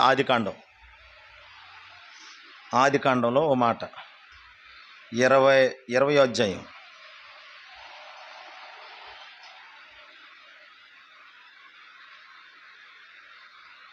ఆదికాండం 20 అధ్యాయము 6వ వచనం. అందుకు దేవుడు ఎలా అంటున్నాడు అబీమెలెకు అనే రాజుతో, అవును, యథార్థ హృదయముతో దీని చేసితివని నేను ఎరుగుదును అమ్మా, మరియు నీవు నాకు విరోధముగా పాపము చేయకుండా నేను నిన్ను అడ్డగించి తిని. చూడండి, అక్కడ దేవుడు ప్రత్యక్షమై మాట్లాడుతున్నాడు అబీమెలెకుతో. అబీమెలెకు, నువ్వు అబ్రాహాము భార్యను తీసుకొచ్చావు, పరాయి వస్తువైనా వ్యక్తి అయినా ఏదైనా. అక్కడ వచ్చిన తర్వాత ఆమెను ముట్టకుండా, అంటే ఆమెను పాడు చేద్దామని అనుకున్నాడు ఈ అబీమెలెకు. కానీ దేవుడు అబీమెలెకు అని ఆపాడంట. పరిశుద్ధాత్ముడు ఆపుతున్నాడు ఇక్కడ. అబీమెలెకు తప్పు, అలా చేయకూడదు, పరవస్తుని ముట్టుకోకూడదు, పరస్త్రీని ముట్టుకోకూడదు, ఏం చేయకూడదు అని పరిశుద్ధాత్ముడు గద్దిస్తున్నాడు. దేవుడు గద్దిస్తున్నాడు ఇక్కడ, అడ్డగిస్తున్నాడు. అవును, నువ్వు దీనిని యథార్థంగానే ఆమె విషయంలో నువ్వు జాగ్రత్త పడ్డావులే, పోన్లే అని దేవుడు అప్రిషియేట్ చేస్తున్నాడు. నిన్ను ఆపింది ఎవరో కాదు, నేనే ఆపాను. హల్లెలూయా. అందుకనే పరిశుద్ధాత్ముడు ఎప్పుడు మనతో ఉండునుగాక, పొందుకొందుముగాక. మీరు ఆత్మ లేని వారిగా ఉంటే, ఆత్మ లేనివాడు చెప్పండి నా వాడు కాదని చెప్పాడండి ఆయన. ఆత్మను పొందుకోవాలి, నిర్లక్ష్య పెట్టకూడదు. ఆత్మను పొందుకుంటే ఏదో జరుగుతుంది, మనం డిసిప్లిన్ తప్పిపోతుంది. కాదు, ఇంకా డిసిప్లిన్లో పెడతాడు. కావాలంటే గలతీ పత్రిక 6వ అధ్యాయం ఒకసారి చూడండి. గలతీ పత్రిక 6వ అధ్యాయము 2వ వచనం చూడండి. మొదటి వచనం, సారీ అండి, 5వ అధ్యాయము 25వ వచనం. గలతీ పత్రిక 5:25. మనము ఆత్మను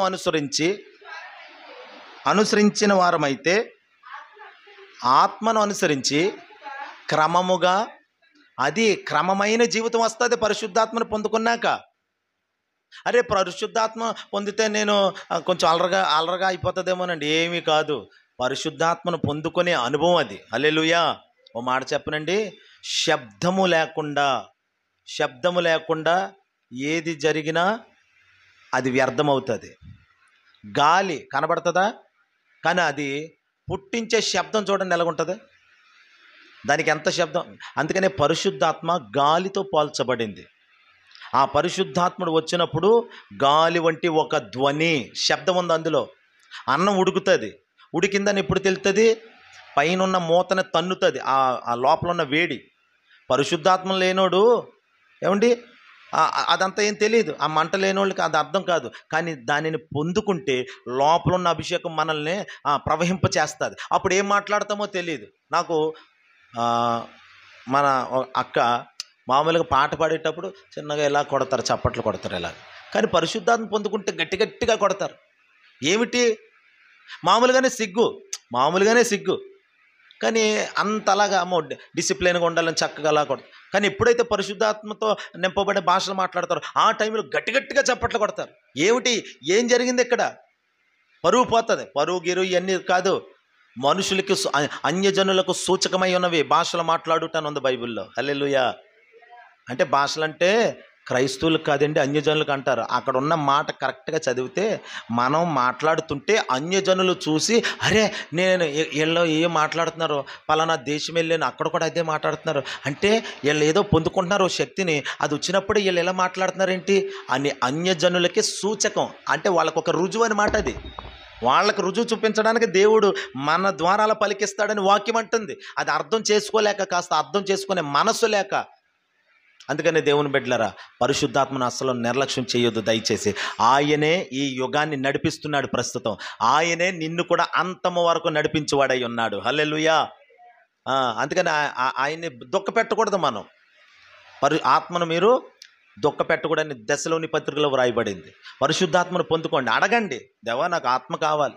నాకేమీ తెలియనప్పుడే ఒకే ఒకటి అడిగాను, దేవా ఏదో నీ ఆత్మ అంట కదా, నాకు నీకు ఇష్టమైతే నాకు నీ ఆత్మని అని అడిగాను. అడిగితే 2010 సంవత్సరం డిసెంబరు 31వ తారీఖు సరిగ్గా 5 నిమిషాలు తక్కువ 12 గంటలకి దేవుడు తన ఆత్మతో నన్ను నింపాడు. నేను సంఘములో ఎక్కడో చివరి కూర్చున్నాను. ఆ వెనకాల ఉన్నవాడిని ఒక్కసారి ఆ శక్తి నా మీదకు దిగ్గానే నేను ఫైర్ అయిపోయాను. అలాగా ఎగురుకుంటూ నాకేం జరుగుతుందో అర్థం కాలే. ఎదరికొచ్చి పడ్డాను, పులిపెట్టి దగ్గర పడ్డాను మొదటిసారి. అయితే పరిశుద్ధాత్మను పొందుకోగా ఆ అనుభవం వచ్చిన తర్వాత దాన్ని మనం కంట్రోల్ చేసుకోగలుగుతాం. ఆ శక్తి కూడా ఆయనే ఇస్తాడు. హల్లెలూయా. ఒక మాట చెప్పిన, డ్రమ్ము కొడితే వచ్చేసే అభిషేకం వద్దు మనకి. చేతులు తల్లిలు చెప్పండి. కీబోర్డ్ అయితే టగ నొక్కితే వచ్చేసే అభిషేకం కీబోర్డ్ అభిషేకం కాదు ఇది. అందుకనే పెంతుకోస్తోళ్ళు గొంతు కోసిన మేకల్లాగా అరుతారా అంటున్నారు. ఒక కీబోర్డ్కి అలవాటైన అభిషేకం కాదు, ఒక డ్రమ్ముకు అలవాటైన అభిషేకం కాదు, ఒక పాటగా అలవాటైన అభిషేకం కాదు, ఓ కేకలేసితే అలవాటైన అభిషేకం కాదు. నిమ్మలంగా ఉన్నా కానీ పరిశుద్ధాత్మతో మనం నింపబడగలుగుతాం. హల్లెలూయా చెప్పండి. నిమ్మలంగా ఉన్న ఆ భాషలు మాట్లాడచ్చు, అంతేగాని అలాగని పరిశుద్ధాత్ముడి ఇష్టం అది. ఆయన ఒక శబ్దం పుట్టించాలని వచ్చాడు, పుట్టిస్తాడు, అది ఆయన చిత్తం అది. కానీ మనం కొంతమంది మైండ్లో ఫిక్స్ అయిపోతారు. గట్టిగా డ్రమ్ము కొడుతున్నారు, గట్టిగా మ్యూజిక్ స్పీడ్గా వస్తుంది కాబట్టి ఆ మ్యూజిక్కి తగ్గట్టుగా ఆ మ్యూజిక్ ఆగిపోతే చల్లబడిపోతారు. మ్యూజిక్కి వచ్చే అభిషేకం వద్దు. హల్లెలూయా. మ్యూజిక్కి అలవాటు అయిపోయిన అభిషేకం అది బయల్జెబూల్ ఆత్మ, అది దేవుని ఆత్మ కాదండి. దేవుని ఆత్మ ఎలా ఉంటుందో తెలుసా? మనం నిమ్మలంగా ఉంటాం. పరిశుద్ధాత్ముడు మనలో ఉంటాడు, మాట్లాడతాడు. హల్లెలూయా. కొన్ని పర్యాయాలు కొత్తగా పొందుకున్న వాళ్ళు కొంచెం అలాగా శబ్దంగా, ఎందుకంటే తాకిడి ఆ శక్తి ఒక్కసారి వచ్చి పడగానే ఎలాగ నిప్పు వచ్చి పడిందండి. ఏం చేస్తుంది ఆ నిప్పు? అక్కడ ఏ ఉంటే అన్ని దహించి ఆ శబ్దం ఆ మంట పైకి కనబడేలా చేస్తుంది. హల్లెలూయా. మరి అదే అంటున్నాను. ఇక్కడ మనం ఒకసారి ఇల్లు కాలిపోయినాయి ఇక్కడ. మరి ఆ పొగలేసింది కాబట్టి అందరూ చూసారు ఇక్కడ ఏదో కాలిపోతున్నారు. అందుకనే పరిశుద్ధాత్ముడు సూచన కనబడుతుంది అని ఉంది బైబిల్లో. సూచన అంటే కనబడుతుందంట, వినబడుతుంది, కనబడుతుంది. మీరు దీనిని చూచుచు వినుచున్న దీనిని కొమ్మరించి ఉన్నాడని పేతురు అంటాడు అపోస్తుల కార్యాల్లో. చూచుచు వినుచున్న అంటే పరిశుద్ధాత్ముడు చూచేటట్లుగా సూచనలు చూపిస్తాడు, వినేటట్లుగా భాషలు వినిపిస్తాడు. ఈ రెండు ఉంటాయి ఆయన దగ్గర. హల్లెలూయా. ఇంకోటి చేసేటట్లుగా అంటే కార్యాలు చేస్తాడు. అందుకని అపోస్తుల చెప్పండి ఏంటది? నోరు తెరిచి చెప్పండి అమ్మా. అపోస్తుల కార్యములు అంటే దానికి ఇంకో పేరు ఉందంటండి, పరిశుద్ధాత్మ కార్యములు. అసలు వాస్తవానికి పరిశుద్ధాత్మ కార్యములు అనే పేరండి. అసలు కొంతమంది పండితులు సర్లే అపోస్తులు కదా, అపోస్తులను వాడుకున్నాడు కదా పరిశుద్ధాత్ముడు, అందుకని అపోస్తుల పేరు పెడదామని పరిశుద్ధాత్మను మరుగు చేసి అపోస్తుల కార్యములను పెట్టారంట. అపోస్తుల కార్యములు. హల్లెలూయా. కావాలంటే అపోస్తుల కార్యాలు అంతా చదవండి, మీకు పరిశుద్ధాత్మని పరిచర్య గొప్పగా కనబడుతుంది. అందులో దావీదుని అడ్డగించాడు. నాబాల్ని నువ్వు కాదు, నేను చూసుకుంటాను, నువ్వు నీతిగా ఉండు. పాపం చేయనివాడు పరిశుద్ధాత్ముడు. హల్లెలూయా. రోతలో పడినవాడు, కీడులో పడినవాడు ఆయన. హల్లెలూయా. ఏమంటే అలాగే మన ఇష్టం, నీకంటూ ఒక ఇష్టం ఉండిపోతుంది. ఆ పాస్టర్ గారు అంటే ఇష్టం, ఈ పాస్టర్ గారు అంటే, ఎవరి ఇష్టాలు కాదు ఇక్కడ, దేవుని ఇష్టం జరగాలి. ఇక్కడ దేవుణ్ణి చూడండి, ప్రభు ఇష్టం చూడండి. మేము మనుషుల ఇష్టము సంపాదించుకుంటామా, లేకపోతే దేవుని ఇష్టం సంపాదించుకోవడానికి సేవ చేస్తున్నామా అని పౌలు అంటాడు. ఇంకో మాట చివరిగా చూద్దాం, చూడండి ఆ మాట. స్తోత్రం కల అపోస్తుల కార్యాలు 16వ అధ్యాయము 6వ వచనం. అపోస్తుల కార్యాలు 16వ అధ్యాయము 6వ వచనం.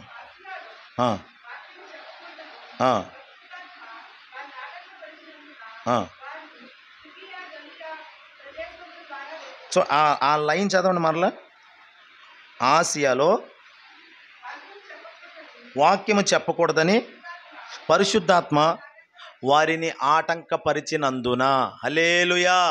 ఎవరు ఆటంకపరిచారంట? గట్టి చెప్పండి. పరిశుద్ధాత్ముడే. ఏం ఆటంకపరిచారు? వాక్యం చెప్పొద్దు మీరు అన్నాడంట. అసలు దేవుడు వాక్యం చెప్పొద్దు అంటాడండి?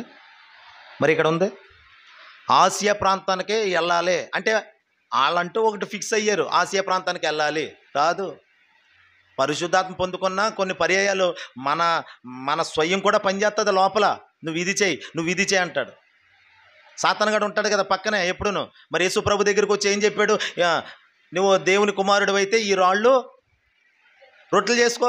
సాతాను ప్రేరేపిస్తున్నాడు. లేకపోతే ఇక్కడ నుండి కిందకి దూకే, లేకపోతే ఇగో నా కాళ్ళకి దండం పెట్టు, ఇలా 3 రకాల మాటలు చెప్పాడు. యేసు ప్రభు లొంగాడండి? నీవు నీ దేవుని శోధింపవలదు సాతానుగా పో. పరిశుద్ధాత్మ ఉంటేనే గద్దించగలం. పరిశుద్ధాత్మ లేకుండా గద్దించామనుకోండి, ఎవడరా నువ్వు, దెయ్యం ఏమంటది? నేను పౌలుని ఎరుగుదును, ఇంకా ఉన్న వాళ్ళని ఎరుగుదును, ఎవడరా నువ్వెవడరా అని బైబిల్లో చదువుతాం. నేను రీసెంట్గా నేను నా అనుభవంలోనే చూశాను. ఇక్కడ నా పక్కనే బొట్లు ఎట్టుకుని పాప సహోదరుడు ఉన్నాడు. నేను ఈవిడ కలిసి దెయ్యం పట్టిన పిల్లని పట్టుకొని యేసునామలో పో అని అంటుంటే అతను అంటే, ఏయ్ వెళ్తావా వెళ్ళవా, ఏయ్ ఇలా అంటున్నాడు. అంటే ఆ అమ్మాయి రియల్గా అన్నదే ఎక్కడన్నా, ఎవడరా నువ్వు, నీకు పని ఏట్రా రేయ్ అన్నది. అంటే పక్కపోయాడు. నీకు ఎందుకు వచ్చింది, నీకు తెలిసే దానికోసం? ఏదో దేవుడు, మేము పాదధూళ్ళు, మేము ఆయన ఇచ్చిన అభిషేకం, ఆ అభిషేకం ఉందన్న ధైర్యంతోనే వెళ్ళాం దెయ్యం దగ్గరికి. దెయ్యం మళ్ళీ ఆ అమ్మాయి అండి ఒంటి మీద వస్త్రాలు కూడా ఉంచుకోవట్లేదు, ఇలాగంటుంది. 2 మనుషులు పట్టుకున్నారు, దుప్పటి కప్పేసి గట్టిగా చుట్టేసి. 2 మనుషులు పట్టుకుంటే ఇలా ఎగురుతుంది, ఆపలేకపోతున్నారు. మేమేమి ఆపుతాం, ఆవిడేమి ఆపుతుంది? హల్లెలూయా. ఒక్కతో గుడారాల పండుగలో ఒకటి దెయ్యం పట్టింది. ఆడు సన్నగా కేకుంగల్లో ఉన్నాడు. చివరి కూర్చున్నాడు. చాలా స్టేజీకి జనం చాలా ఉంటారు కదండి. ఆడికి అడ్డం వచ్చిన బ్యాగ్లో చాలామంది గుడారాల పండుగలకి లగేజ్ అట్టుకుని వెళ్తారు కదా. అక్కడి నుండి దెయ్యం పట్టేసినాడు. అక్కడి నుండి ఆ బ్యాగ్లో ఇలాగ అంటున్నాడు, ఏది అడ్డొత్తి అది ఇసిరేస్తున్నాడు. ఎవరు ఆపలేకపోతున్నారు. సరిగ్గా స్టేజ్ దగ్గరికి వచ్చారు. అప్పుడు రాజు పాస్టర్ గారు వాక్యం చెప్తున్నారు. యేసునామములో పో అన్నాడు. అంతే, ఆ వాక్యం చెప్పాడు. అలాగా ఆగిపోయాడు. దేవుని మహిమ కలుగును గాక. చూడండి దేవుని బిడ్డలారా, పరిశుద్ధాత్మ అభిషేకంతో మనం ముందుకెళ్ళాలి. లేకపోతే ఎవరి మీద తల మీద ఎవరు పడితే వాళ్ళ తల మీద చేసేసిన, ఎవరితో పడితే వాళ్ళతో చేయించుకున్న వాళ్ళే మనకు ట్రాన్స్ఫర్ అవుతాయి. అలాంటివి కూడా జరుగుతాయి. అలా ఎన్నో చూశాను నేను. ఏమోనండి పలానా ఒళ్ళు వచ్చారండి, అప్పటి నుండి తలపుట్టు వచ్చేస్తుందండి, ఏటో అర్థం కాలేదండి. మరి ఎవరు వచ్చారంటే ఇంటికి? మొన్న నాకు ఒకరు చెప్పారు, ఒకరు వచ్చి వెళ్ళారండి. అప్పటి నుండి ఏటో అంతా అప్పటికప్పుడు వాతావరణం మారిపోయింది. అవును, దురాత్మలతో సావాసం చేసేవాళ్ళు, శానాగాడితో సావాసం చేసేవాళ్ళు బోల్డ్ మంది ఉంటారు. వాళ్ళు వచ్చి వెళ్ళారంటే చాలు, అప్పుడు దాకా ప్రశాంతంగా బాగానే ఉన్నామండి. ఎవరో చెప్పారమ్మా నాకు, మొన్న 2 వారాల క్రితం చెప్పారు, ఎవరో చెప్పారు. బాగానే ఉన్నామండి, బాగానే ఉన్నాము, ఏ గలిబిలి లేదు. అప్పటికప్పుడు వచ్చేసింది, మా మధ్యలో శోధన వచ్చేసింది. అంటున్నారు. అప్పుడు నేను అడిగాను, "ఆ, ఎవరన్నా వచ్చారా అని అడిగితే, వచ్చారండి, పలానా వాళ్ళు వచ్చారని చెప్పారు." అది మరి అంటే ఓన్లే వాళ్ళు వస్తే రానివ్వండి, అంతేగానే నీకు దెయ్యం పట్టింది రాకు అనకూడదు కదా, అనలేం కదా. మనమే దేవుని శక్తిని పొందుకొని ఉండాలండి. నేను అనేది అది. మనం ప్రార్థనా శక్తితో ఉండాలి. ఆ రోజు వాళ్ళు కుటుంబ ప్రార్థన చేయలేదు, ఎందుకని కుటుంబ ప్రార్థన చేసి కుటుంబ ప్రార్థనలో శక్తిని పొందుకొని ఆత్మతో నింపబడి దేవుడిచ్చిన అన్య భాషలతో ఆయన్ని స్తుతిస్తూ దేవునికే మహిమ కదా, దేవునికి మహిమ చెల్లించలేదు ఉదయం లెగిసి. ఈ లోపల వచ్చిన వాళ్ళు ఏ దరిద్రం మోసుకొస్తారు ఇంటికి, వాళ్ళు ఏ దరిద్రం మోసుకొచ్చినా అది నీకు ఆశీర్వాదం అవుతుంది. దేవుడు ఏం చెప్పాడు? కీడుని శాపమును ఆశీర్వాదంగా మారుస్తానని చెప్పాడా? ఒకవేళ ఎవరైనా కీడుని మోసుకొచ్చినా శాపాన్ని మోసుకొచ్చినా అది నీకు ఆశీర్వాదం అవుతుంది. ఒకవేళ ఎవరైనా నిన్ను శపించారనుకో, అది నీకు ఆశీర్వాదం అవుతుంది. అది నీ మీద పనిచేయదు. హేతువు లేని శాపము తగులకపోవును. ఎప్పుడు? నీ ఇల్లంతా ప్రార్థనా దూపంతో నింపుకోవాలి. నీ ఇంటిని, నీ ఒంటిని, నీ నోటిని ప్రార్థనతో నింపుకోవాలి. అప్పుడు నీ ఒంటికి రోగం తగలదు, నీ ఇంటికి కీడు తగలదు, నీ నోటికి దోషం తగలదు. అందుకని నీ ఇంట్లో, నీ ఒంట్లో, నీ నోట్లో ప్రార్థనా దూపం నిండిపోవాలి యేసునామాలు. హల్లెలూయా. నా దేవుని బిడ్డలారా, ఇక్కడ చూడండి, ఇక్కడ చదివిన మాటలో పరిశుద్ధాత్ముడు అడ్డగిస్తున్నాడు. వాక్యం చెప్పొద్దు, పౌలు వాక్యం చెప్పొద్దు ఇక్కడ. సరే, పరిశుద్ధాత్ముడు అడ్డగించాడు కదా. అడ్డగించిన తర్వాత వీళ్ళు ఆ రెండు కిందకి చదవండి అమ్మా. అదే వచ్చును.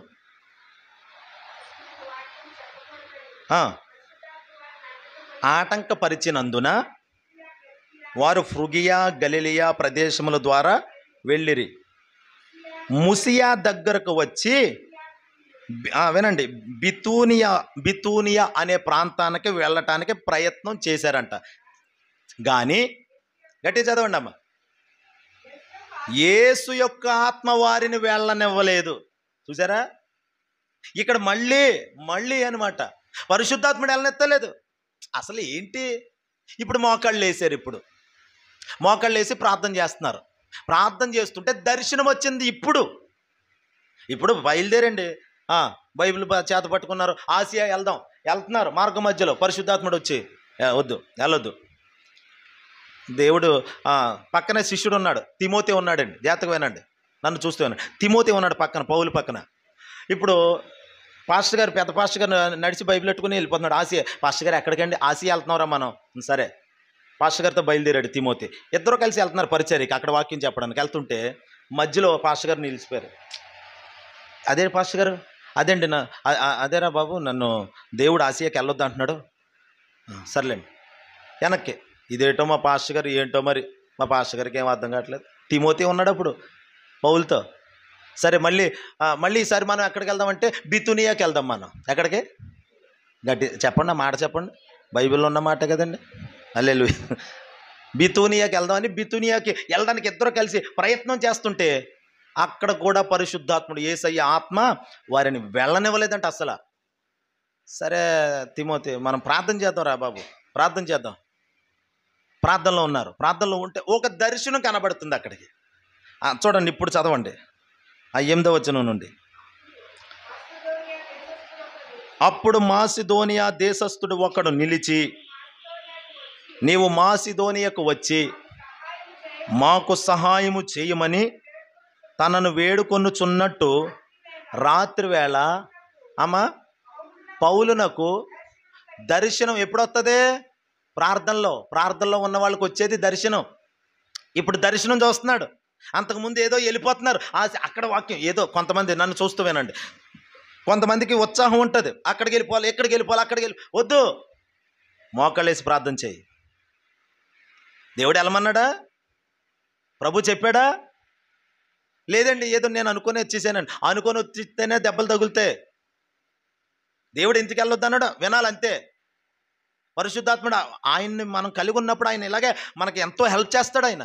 అందుకని ఆత్మయు మన బలహీనతను చూచి మనకు సహాయము చేయుచున్నాడు. అంటే హెల్పర్, సహాయం చేస్తాడు పరిశుద్ధాత్ముడు. నువ్వు పొందుకున్న అభిషేకం భాషలు మాట్లాడడానికేనేంటండి, నిన్ను ఆపడానికి కూడా, నిన్ను అడ్డగించడానికి కూడా, నువ్వు కీడులో పడకుండా ఏ కీడు నీ మీదకి రాకుండా కూడా ఆయన అందుకు సాయం చేస్తాడు. ఆయన చేతులే తల్లి చెప్పండి, ఇలా చేస్తాడు ఆయన.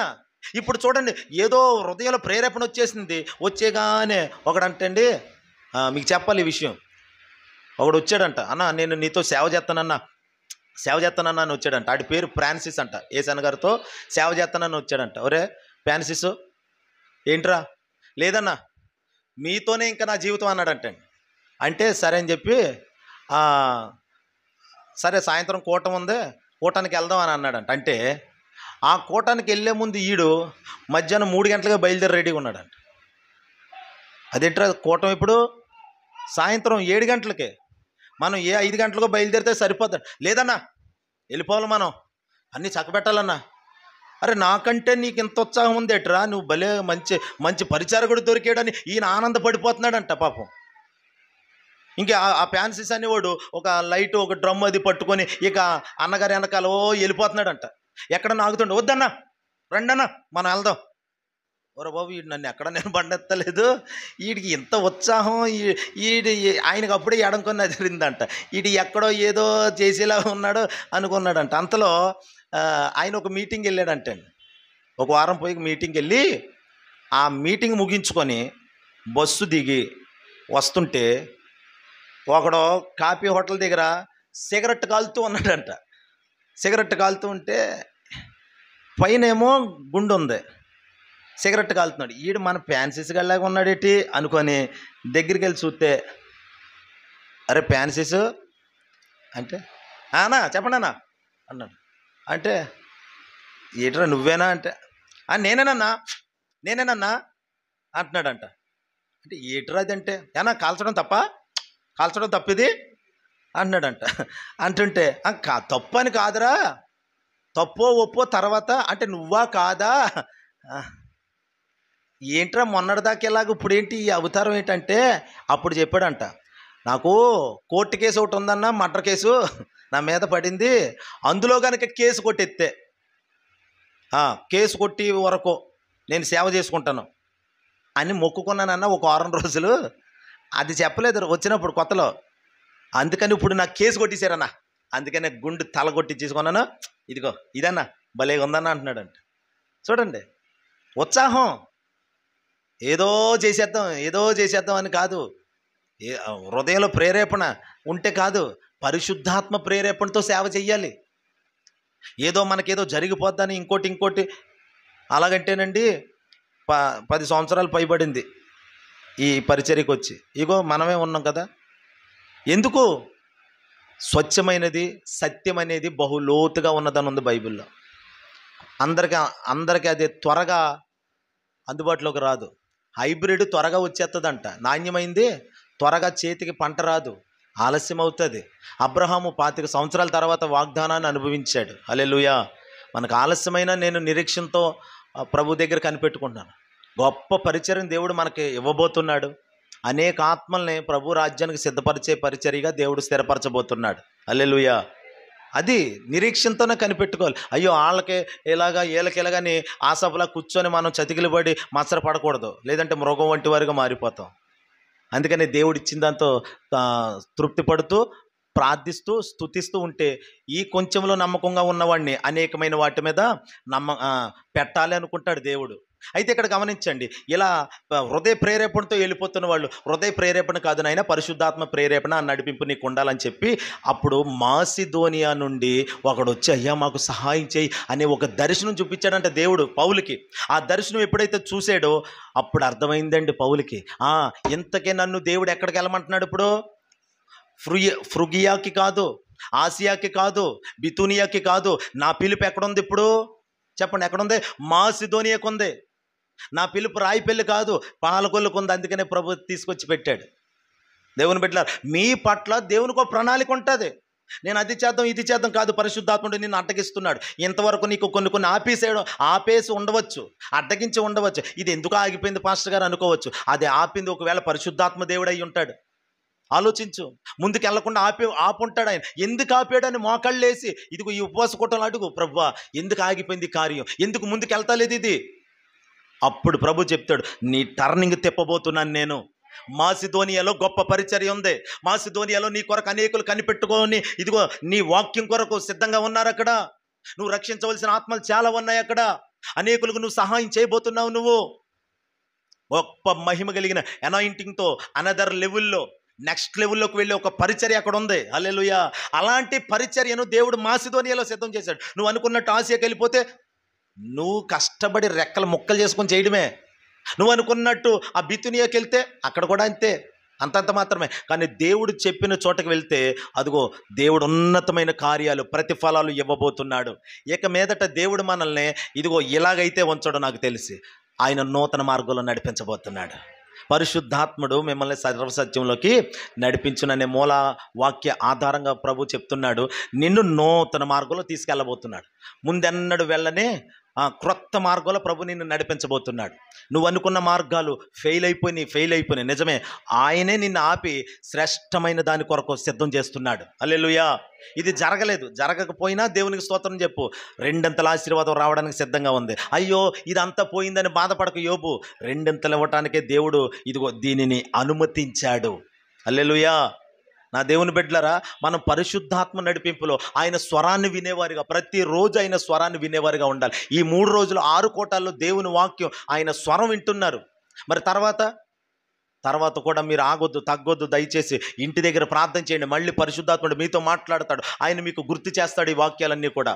రాత్రికాలం ఇంకా శ్రేష్టమైన సందేశం మనం వినబోతున్నాం. దైవజనులు జాన్ మోజేష్ గారు రాబోతున్నారు కాబట్టి మనం ఇంకా ఆసక్తిగా దేవుని సన్నిధిలో కొనసాగుదాం. పరిశుద్ధాత్ముడు ఈ మాటలు మన వినికిలో దీవించును గాక. ప్రార్థన చేసుకుందాం.